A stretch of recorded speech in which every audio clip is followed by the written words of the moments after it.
دي الحلقة 26 من سلسلة جامبل وباس، والحلقة 26 بعنوان الكريسماس الرخيص. بتبدأ الحلقة وبنشوف جامبل وداروين بيجهزوا نفسهم للكريسماس، وداروين بيقول انا متحمس موت اشوف شجرة الكريسماس في المول. واول ما بيوصلوا المول ابو بينهي بيرمي عليهم القهوة وبيفسر اللبس اللي لابسينه، وبنشوف ريتشارد وهو متنكر في لبس نيكول، وجامبل بيقول مش ده ابويا، فبيقوم ريتشارد رادد عليه بيقول ايوه يا ابني انا ابوك، بس خدت مكان امك يعني عشان انت عارف بتشتغل شغلانتين. وفجأة بتظهر انيس من طاقيته وبتكون بتمشيه بمزاجها زي الفار الطباخ، وبيمشوا وجامبل بيقول يلا نشوف شجرة الكريسماس. واول لما بيروحوا يشوفوها بيجي العمال وبيشيلوها، وجامبل وداروين بينكسروا وبيسالوا العامل ليه عملت كده، بيقول لهم والله الكريسماس اتلغى عشان كل حاجه هتتغلى الايام دي. وداروين بيقول له طب احنا مالنا، وبيقول لهم والله هو كده، وبيمشي. وداروين بيقول لازم نخلي الكريسماس ده كل الناس تحتفل بيه. وجامبل بيقول له ايه رايك نجيب زينه رخيصه ونعلقها في الشوارع. وداروين بيقول له انت عبيط يا اسطى، مين المحل العبيط اللهبل اللي هيرضى يبيع لطفلين معهمش فلوس. وجامبل بيقول انا عارف المحل اللي هيرضى يبيع لنا. وبيروحوا لصاحب العربيه الغريبه، وجامبل بيقول له الاقيش عندك هنا حاجات بنص ثمنها، وبيقول له البيت اللي قدامك ده. وداروين بيقول له شكله رايق بكام ده، وبيقول له ب 2 مليون بس. وداروين بيقول كلمه كده ما ينفعش اقولها، وبيقول لهم انا عارف انكم جور، بس لو الاسعار دي ما عجبتكوش لوموا الاقتصاد، وانا والله العظيم غرقان في ديون لدرجه اني بعت اعز حاجه ليا وهو البيانو بتاعي. وجامبل بيقول له خلاص ما تخليك واحد مننا وتكسب الشهره وبالمره يبقى لك مكان على الخريطه. وراجل السياره بيقول له والله يعني انا هربان اصلا من الشرطه، وتليفونه بيرن وبيقول الو ايوه سلامه العرايس الملبوسه، وبتطلع دي العرايس، ولو ركزت شويه هتلاقي لكل واحده فيهم قصه او فيلم او لعبه معينه. والشرطي بينادي على صاحب العربيه عشان واقف مخالف، وبيطلع له وجامبل بيقول يلا دي فرصتنا عشان نسرق العربيه. وداروين بيقول له انت عبيط يا اسطى، احنا بنعرف نسوق الاول عشان نسرق. وبتقوم طالعه العروسه ديت وقايله لهم انا اللي هسوق، وبيصوتوا في الاول وبيقولوا ماشي خلاص. وفي عز ما راجل العربيه بيكلم الشرطي بيقوموا واخدين العربيه وبيطيروا، وبيبداوا بقى يوزعوا هدايا على الناس ويخشوا بيوت صحابهم ويسيبوا لهم هدايا، وبيكونوا بيبوظوا الدنيا اكتر، وفي النهايه بيكونوا خلاص هبطوا. وداروين بيقول ولا يا جامبل انت فاهم، وبيقول له انا هنا اهو انا الضفدع. فبيقوم داروين مديله بوسه ومرجعه لطبيعته زي فيلم الاميره والضفدع. فهم بيطيروا على الطريق، الشرطي بيشوفهم وبيجري وراهم وبيحاولوا يرموا عليه حاجات، وفي كل مره بيتحول لشاك. وفي وسط الاشكال دي بنشوف جيك من وقت المغامره، وبيظهر الضفدع اللي كان مع جامبل في حلقه من الحلقات. وبيقوم داروين رامي فانوس سحري بيخلي إلمور كلها في الاجواء الشتويه، وبيتفاجئوا من المنظر والعربيه بتتزحلق، والشرطه بتقدر انها تمسكهم، وبيجي كل اصحابهم اللي بعتوا لهم هدايا وبيقولوا لا ما تاخدهمش. وصاحب العربيه بيجي وبيتكلم عن مشاكل الاقتصاد، وبيقول خلاص بضاعتي راحه، فبيقوموا كل الناس مرجعين له حاجاته، وبيقول اول مره حد يعملني المعامله الحلوه دي، وبيبقى كل المدينه فرحانه. والشرطي بيفك ايد جامبل وداروين، وكلهم بيغنوا اغنيه الكريسماس، والمفروض بقى الحلقه تخلص، بس بيطب عليهم سانتا وبيقول ها يلا اللي عاوز يصور معايا ب $10. دي الحلقه 27 من سلسله جامبل وباس، والحلقه 27 بعنوان النقاط. بتبدا الحلقه في اتوبيس المدرسه، وبنشوف جامبل بيلعب لعبه قديمه، وبيقول يا اخي الالعاب دي راحت عليها خالص، تحسها متوفيه في السبعينات. وبيضحكوا وبيطلع اوتشو من وراهم وبيقول لجامبل مفكر نفسك كده يعني حلو، وبيتعصب علشان يعني اصله من الالعاب القديمه. وداروين بيقول يا رب يطلع حتى ابليس بس ما يطلعش اللي في بالي. وجامبل بيلف وبيقول ايه ده اوتشو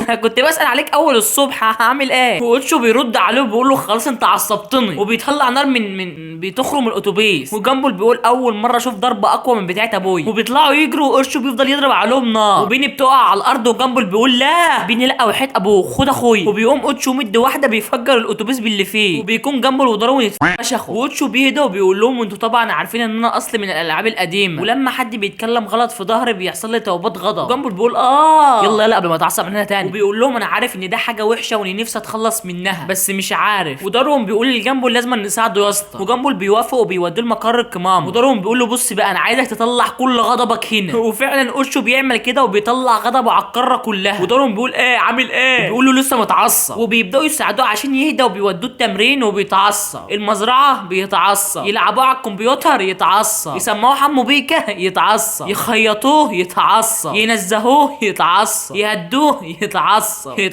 يتعصب، وفي الاخر بيجيبوا اخرهم. واوتشو بيقول والله انا تعبت، حياتي كلها عباره عن لعبه فيديو لازم انا اجمع فيها نقط علشان اعيش. ولسه هيتعصب داروين بيقول له اهدى احنا برضو بنحب العاب الفيديو وهنحاول نساعدك. وبيقول لهم انا لعبتي محدش هيقدر عليها لانها صعبه. وجامبل بيقول له ها انت بيتكلم دلوقتي خاتم الالعاب الشقي، خاتم 118 لعبه باسبوعي ده. واوتشو بيقول لهم تمام تعالوا بقى معايا، وبيودوهم بيته. واول لما بيفتحوا الباب بيلاقوا نفسهم جوه لعبه فيديو بجد، واوتشو مركزه اخر واحد في العيله معاه نقط. وجامبل بيقول له يلا علي عدد اللعيبه وسيبها علينا. وبيطلع لهم جهاز تحكم وبتبدا اللعبه بقصه حياه اوتشو. وجامبل بيقول يا اسطى هي ما فيهاش تخطي، وبتبدا اللعبه بسهوله. وجامبل بيقول هو ده الصعب. واوتشو بيقول له ثانيه واحده وبيطلع كميه بيض من الفراخ انما وبيكسبوا الجوله الاولى بالحظ، والجوله الثانيه عامله كده زي لعبه سبواي، وبيخسروا وبيرجعوا من الاول خالص، وبكده يكونوا خسروا في اللعبه. وجنبه البول ثانيه كده وبيفتح الاعدادات بيلاقي مستوى الصعوبه صعب، وبيساله انت عامله صعب ليه؟ واوتشو بيرد عليه بيقول له انا ما عملتش حاجه، ده مستوايا في الحياه. وجنبه وداروين بيصعب عليهم وبيحاولوا يغيروا المستوى بس ما بيعرفوش، وبيقرروا انهم يلعبوا الالعاب بمزاجهم عشان يستمتعوا بيها. واوتشو بيوافق وبيبداوا يلعبوا ويخربوا النظام. وبعد ده كله اوتشو بيبقى زي ما هو في النقط وبيحس بالزعل، وجامبل بيغير له اسمه وبيسميه بقى ايه ده. وفي الاخر بيخلصوا واوتشو بيشكر جامبل وداروين وبيحضنوه وبيسلموا على بعض وبيمشوا. وفجاه داروين بيقف مره واحده وبيقول انا حاسس اني متعصب، وجامبل بيقول له مين اللي معصبك؟ وبيعملوا زي اوتشو وبيطلعوا نار من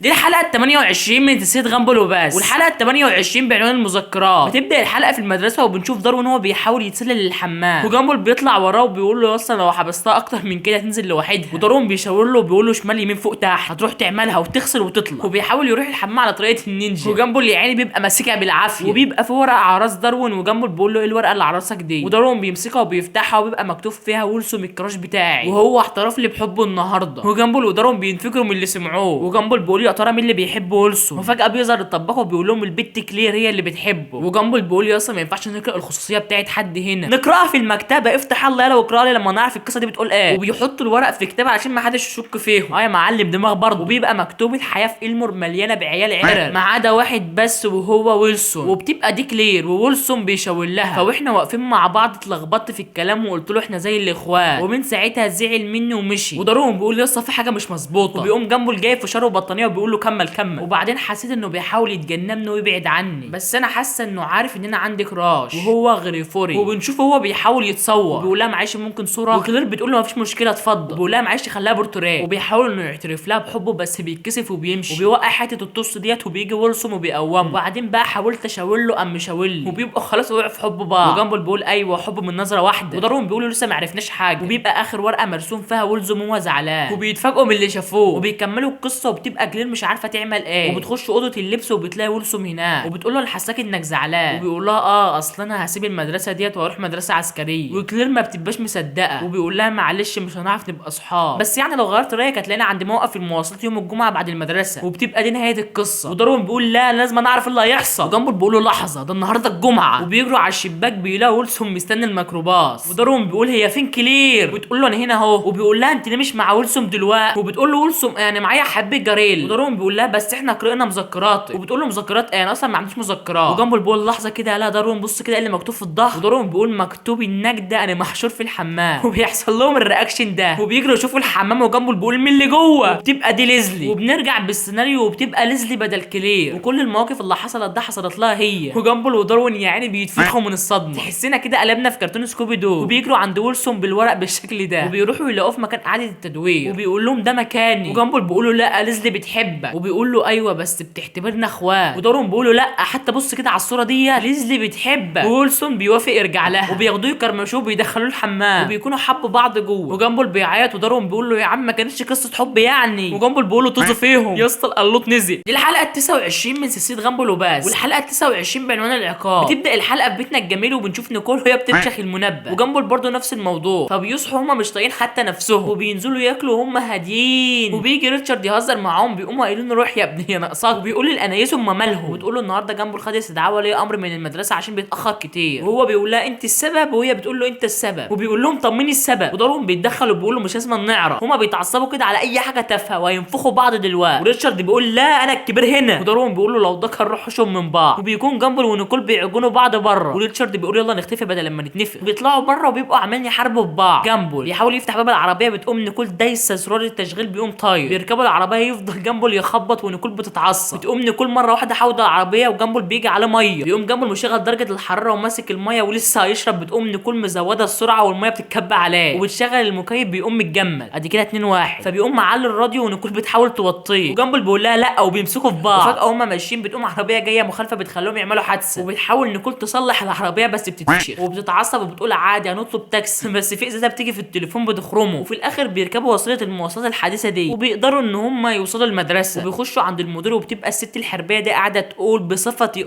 عاوزه العقاب يبقى اعلى شويه. ونيكول بتقول للمدير مين دي؟ مستر براون بيقول لها دي الابله فيليستي رئيسه منظمه الوالدات. وبتكمل كلامها ونيكول بتقول لها ممكن نتكلم 5 دقايق بس ونمشي. وفيليستي بتقول لها بصفتي عاوزاكي تخلي بالك من ابنك اللي مش متربي ده. وبتخلي نيكول تتعصب على جامبل، بتبقى واقفه على الشباك بتراقبهم، ونيكول بتحاول تتفهم الموضوع. وجامبل بيقول لها بصراحه والله انت على طول في الشغل وانا نفسي اقعد معاكي. ونيكول بتحس ان هي غلطانه وبتتاسف له، فهما بيتكلموا مع بعض. نيكول بتاخد بالها ان العربيه بتاعت فيليسيتي هي العربيه اللي خلتهم يعملوا حادثه وهم ماشيين من على الطريق، وبتفهم ان هي اللي ورا الموضوع ده وعاوزاهم يسيبوا بعض. وبيتفقوا وبيتعدوا مع بعض انهم يوروها الواد، وفعلا بيوروها الواد، او بمعنى اصح بيفشخوها. وبتبقى صفتي ما عادتش طايقه نفسها، وبتعمل حادثه وبتخبط في البوليس وبيمسكوها. وجامبل ونيكول بيعتذروا لبعض. فجاه بيظهر ريتشارد وبيقول لهم انا عارف انكم هترجعوا. ونيكول بتتصدم وبيعملوا حادثه. دي الحلقه الثلاثون من سلسله جامبل وباس، والحلقه الثلاثون بعنوان الشواء. بتبدا الحلقه في المدرسه وبنشوف جامبل واقف على المسرح وبيقول النهارده هو يوم السخريه. بس قبل ما اقول نكت على الين عايزكم تضحكوا على اي حاجه اقولها. وبيقول لي الين ولا انت عيل بالون، ومحدش بيضحك. الين انت عيل مليان غاز مني.